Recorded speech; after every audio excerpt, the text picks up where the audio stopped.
The Razor Precision Dose Trimming Tool takes the guesswork out of controlling the dose by accurately adjusting the amount of coffee in your portafilter, which is essential for great tasting espresso. The rebate design of the Razor precisely controls the gap between the tamped coffee and the shower screen, which is critical to achieving an even, balanced extraction. After grinding fresh coffee into the portafilter, remove and tap around its edges to distribute the grounds evenly, or gently tap it onto the benchtop, before tamping downwards, level and firmly, just like this. Insert the blade of the razor into the bed of the ground coffee. As you turn the portafilter on its side, twist the razor in one clean motion, trimming off the excess coffee into your knockbox.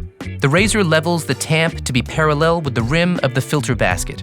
So, if you've tamped on a slight angle, that can create an uneven extraction. It solves this problem too.